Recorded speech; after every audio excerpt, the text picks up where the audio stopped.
Hoje eu quero conversar com você sobre um dos casos mais comentados na internet brasileira nos últimos meses. O caso envolvendo o influenciador Ítalo Santos.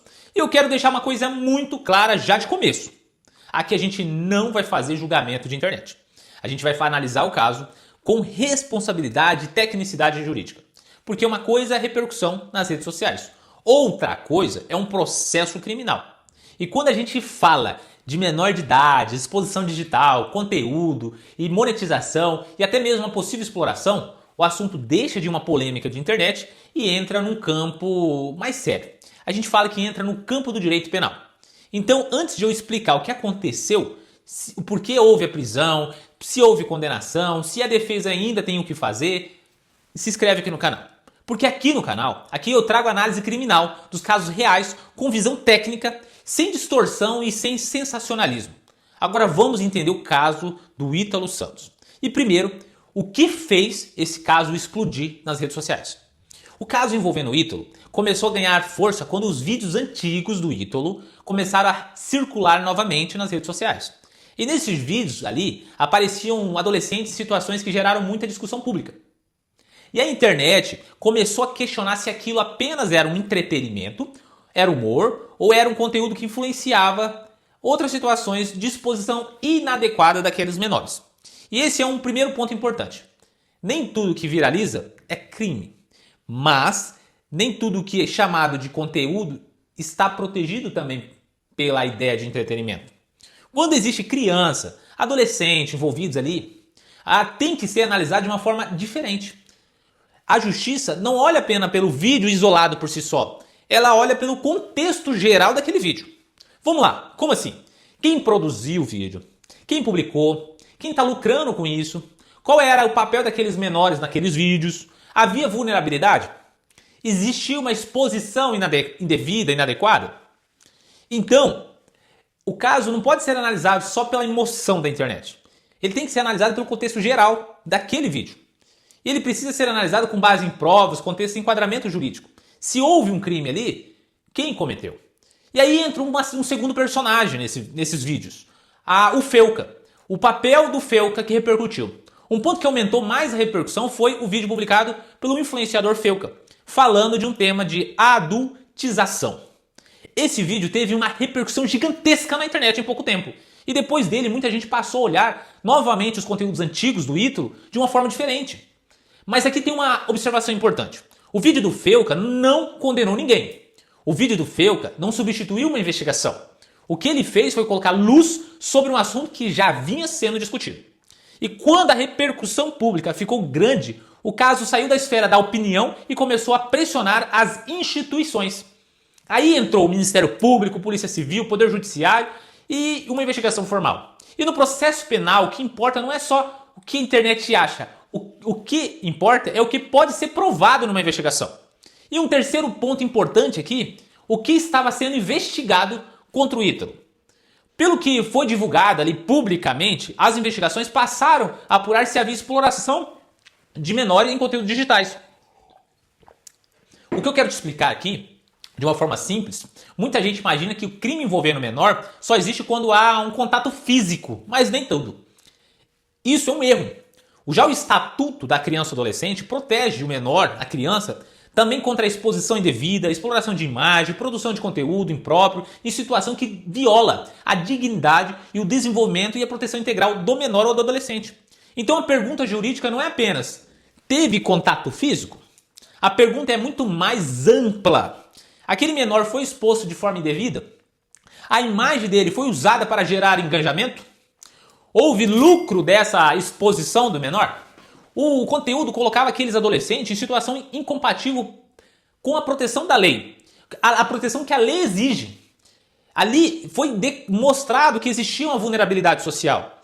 Havia promessa de fama, dinheiro, moradia, vantagem ou fama de alguma forma, ou influência de alguma forma. E essas perguntas são centrais ali na investigação, porque a internet atual, a visualização virou dinheiro. Quanto mais visualização, mais dinheiro. E quando a imagem de um menor entra nesse mercado, a atenção muda. A produção de conteúdo muda. Aumenta muito mais o engajamento quando tem um menor ou um adolescente envolvido. E o quarto ponto é sobre a prisão preventiva dele. Agora vamos para um ponto que muita gente confunde. Ítalo, e Israel Natan, Vicente, conhecido como Euro, foram presos preventivamente. A prisão preventiva não é a mesma coisa que uma condenação. Isso precisa ficar bem claro, que é uma coisa diferente da outra.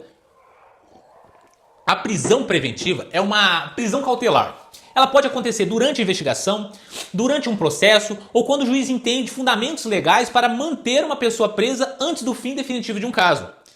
E quais são esses fundamentos que fundamentaram? Quais foram? Risco à ordem pública, risco de atrapalhar as investigações, risco de destruição de provas, risco de intimidade com as testemunhas, intimidação com as testemunhas, risco da continuidade da prática investigada, se ele ia continuar com aquilo ou não. Então, quando alguém é preso preventivo, isso não significa automaticamente que essa pessoa foi já considerada culpada. Será uma investigação criminal, um processo. Isso significou que o juiz entendeu que naquele momento a liberdade do Ítalo e do outro colocava em risco a sociedade e até mesmo o processo. No caso do Ítalo, a prisão foi determinada pelo juiz de Paranaíba, cumprida em São Paulo. E esses detalhes também são importantes. A investigação tramitava em Paraíba, mas a prisão ocorreu em outro estado. Isso é comum? Sim, é comum, porque saiu o mandato judicial. E o cumprimento dele, independente de onde está. Se sabe que aquele investigado está em determinado lugar, a polícia vai cumprir. E o quinto ponto, a prisão preventiva não é culpa. Preste muita atenção no que eu estou te falando. Aqui vale uma pausa, para você entender. Por que a internet costuma cometer esses erros graves? As pessoas foi presa. Conclui que ela já é culpada. Nem tudo. Nem tudo. Muitas das vezes o juiz determinou aquilo só para garantia da instrução do processo. E muitas das vezes a pessoa pode ser absolvida desse processo. E a pessoa não quer dizer que ela foi ali presa preventivamente, que tudo que está sendo acusado contra ela é verdade. Nem tudo. O advogado de defesa vai fazer uma instrução, vai trazer provas ali, muitas das vezes vai ser denunciado antes mesmo ali, o advogado vai apresentar a defesa e a pessoa pode sair logo no primeiro pedido de liberdade. Porque hoje, não basta você ser influenciador famoso. Aquilo que você influencia tem que tomar cuidado dos dilemas da lei. No caso do Ítalo, ele colocou muita gente em exposição. E essa exposição, aos olhos do judiciário, era um crime. Então, o processo penal existe exatamente para separar a opinião pública das provas de direito. Então, ele pode ser, sim, absolvido ali no processo. Sexto ponto. O que a defesa alegou em defesa do Ítalo? A defesa nega todas as acusações. Segundo as manifestações públicas, a linha de defesa gira em torno de alguns pontos. Vou falar uns pontos que eles falaram aqui para você. O primeiro, a defesa afirma que não houve exploração sexual. Segundo, sustentou que os conteúdos tinham caráter de entretenimento. Terceiro, menciona que havia autorização familiar para a participação dos adolescentes. Quarto, aponta que a internet teria criado um ambiente de condenação pública antes da análise do processo. Agora, juridicamente, tem uma questão muito importante aqui. A autorização dos pais não resolve tudo. Mesmo que existia uma autorização dos pais, dos familiares, a justiça pode entender que determinado conteúdo viola os direitos e garantias fundamentais da criança e do adolescente. Por quê? Porque a criança e o adolescente têm proteção especial na lei. Não é uma proteção disponível livremente só pelo que os pais autorizaram. A lei garante algo que, mesmo com autorização do pai, não pode acontecer. A lei não permite que o menor seja colocado em situação de exposição indevida só porque alguém autorizou. Então a autorização pode ser um elemento de defesa. Pode ser que o advogado traga essas autorizações no processo, mas ela não impede automaticamente a responsabilização daquilo que acontece nos vídeos. E um sétimo ponto é o quê? A condenação em primeira instância. Depois que o caso avançou, veio a condenação em primeira instância. Segundo as informações divulgadas ali na internet, o Ítalo foi condenado em 11 anos e 4 meses de prisão. E Israel foi condenado em 8 anos e 10 meses e 20 dias. A condenação envolveu produção de conteúdo impróprio, envolveu adolescentes e também houve determinação de multa, indenização e dano moral e manteve a prisão deles preventivamente. Mas aqui entra um outro ponto técnico essencial. A condenação de primeira instância é definitiva? Não. A condenação em primeira instância não é definitiva. A defesa pode recorrer, ela deve recorrer para uma condenação dessa. O tribunal pode manter, reduzir, ou até aumentar, ou anular, ou até modificar a decisão de primeira instância. Pode haver até uma discussão sobre as provas. Pode haver discussão sobre a tipificação, pode haver discussão sobre a nulidade, pode haver discussão sobre a dosimetria da pena. Muitas das vezes, se ele for em primário, a pena pode diminuir ainda no Tribunal de Justiça. Então, quando alguém pergunta, ele já foi condenado? A resposta técnica, sim. Houve condenação em primeira instância. Mas ainda cabe recurso? Cabe. Enquanto não houver o trânsito julgado, A discussão jurídica vai continuar, vai correr até o STJ e STF. E o oitavo ponto, o que pode ser discutido em recurso? Em casos como esse, a defesa pode trabalhar várias frentes. Pode discutir as provas que realmente demonstraram no crime, pode discutir se houve interpretação exagerada do conteúdo, pode discutir se o tipo penal aplicado foi correto, pode discutir se a conduta tinha finalidade criminosa ou se foi indevidamente enquadrada, pode discutir a validade das provas digitais trazidas no processo, pode discutir se a prisão preventiva deve continuar ou é necessária ainda, pode discutir também se a pena total aplicada e pode discutir se houve influência excessiva da pressão pública em cima desse caso. E o último ponto relevante, porque o processo penal não foi guiado de uma forma diferente. O juiz não pode condenar porque a internet quer. Preste muita atenção. O juiz precisa condenar com base nas provas. Ao mesmo tempo, a defesa também não pode simplesmente dizer que era só brincadeira de entretenimento. Quando existe menor, a regra jurídica é muito rigorosa. Então, em caso delicado desse tipo, tem que ser analisada as provas, não pressão midiática. E nono ponto, o limite entre o entretenimento e o crime. Este caso leva a uma discussão muito maior. Qual é o limite entre entretenimento e um crime na internet? Porque hoje muita gente produz conteúdo buscando viralização. Quanto mais polêmico, mais clique. Quanto mais reação, mais engajamento. Quanto mais engajamento, mais dinheiro. Só que quando as crianças e os adolescentes são colocados nesses ambientes, a responsabilidade muda e o nível também muda. O influenciador não pode tratar o menor de idade como ferramenta de audiência. Preste muita atenção nisso. Não pode normalizar a exposição indevida. Não pode transformar vulnerabilidade em conteúdo. Não pode usar uma imagem de um adolescente para gerar lucro de uma forma incompatível com a proteção legal. E aqui eu não estou falando só deste caso aqui. Eu estou falando de um alerta geral na internet brasileira. Pais, empresários, influenciadores de agência, produtores de conteúdo de plataforma precisam entender isso. Menor de idade não é ativo de engajamento. Menor de idade é sujeito e tem direitos. E o décimo, o tópico. O que a justiça analisa nesses casos? A justiça costuma olhar para vários elementos. Ela analisa o conteúdo, o contexto, ela analisa a idade dos envolvidos, ela analisa a vulnerabilidade, ela analisa a relação do poder entre o adulto e o adolescente, ela analisa se havia pagamento, moradia, promessa de fama ou dependência econômica, ela analisa a monetização, ela analisa os conteúdos públicos e comentários ali que geraram, ela analisa a forma como o conteúdo foi dirigido, editado e publicado, ela analisa se aquele ambiente ali favorecia a exploração. Então, não é uma análise simples. Não basta pegar um vídeo e fazer um julgamento rápido. O processo precisa reunir provas, e foram reunidas. Precisa ouvir vítimas dali dos fatos. Precisa analisar celulares, mensagens, contratos, ganho, publicações, contexto familiar, dinâmica de convivência. E por isso que esses casos costumam ser muito complexos. E eu vou falar para você, um dos grandes problemas desse tipo de caso é que a internet cria um tribunal paralelo. Antes de ter sentença, já tem uma condenação social. Antes de ter defesa, já tem um linchamento digital, o que aconteceu com esse caso. Antes de ter uma prova completa, já tinha uma narrativa pronta. E aqui eu preciso fazer uma observação como advogado criminalista. A revolta social pode ser compreensível dependendo dos casos, principalmente quando o tema envolve criança e adolescente. Mas a justiça não pode funcionar com base de revolta. A justiça precisa funcionar como base de prova. Porque quando o processo penal passa a obedecer pressão popular, ela deixa de ser instrumento de justiça e vira instrumento de vingança. É o que pode ter acontecido nesse caso.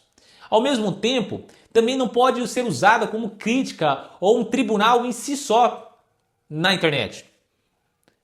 O equilíbrio desses dois ambientes é importante. Nem a condenação automática vinda da internet, nem a impunidade pelo fato da pessoa ser famosa. Tem que ser analisado e pesado na balança. E o tópico 12, por que este caso é tão importante? Este caso é importante porque ele mostra um problema da nossa época. A internet mudou a forma de ganhar dinheiro, literalmente. Antes as pessoas precisavam de uma empresa tradicional, uma loja física, uma estrutura formal. Hoje, um influenciador pode gerar milhões apenas com a sua influência e sua atenção. E a atenção virou um dinheiro, moeda de troca. O problema é quando essa busca por atenção passa por cima da dignidade da criança e do adolescente. Aí o direito penal entra, aí a promotoria, o Ministério Público entra e o Poder Judiciário em si só entra nesses casos. E aí o influenciador deixa de ser apenas um criador de conteúdo, passa a responder por um possível crime e ser autor de um crime. Aí a fama não protege ninguém, a lei está por cima de tudo isso. E na verdade, quando maior alcance, maior tendem a ser o dever de cuidado desse influenciador ou dessa pessoa. E o tópico 13, o que pode acontecer agora? Agora, com a condenação em primeira instância, a defesa vai recorrer, pode recorrer, o tribunal pode reavaliar o caso, a prisão preventiva pode ser mantida ou revista, dependendo dos novos fundamentos, e a pena pode ser mantida, reduzida ou até mesmo modificada. E a condenação pode ser confirmada ou até anulada, se houver alguma nulidade reconhecida dentro do processo. Então, o caso ainda não terminou, mas ele já deixou uma marca importante na sociedade.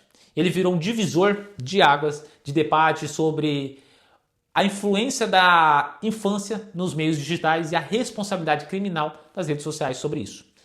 Independentemente do resultado final, agora eu vou deixar uma visão pessoal minha sobre isso. Como advogado criminalista, esse caso precisa ser analisado em duas lentes. A primeira lente é a lente da proteção da criança e do adolescente. Quando há suspeita de exploração, exposição indevida ou uso da imagem de menores para gerar lucro, o Estado tem obrigação de agir. Não dá para relativizar. Mas a segunda lente da garantia do processo penal, ninguém pode ser condenado apenas por a internet decidir que aquilo é crime.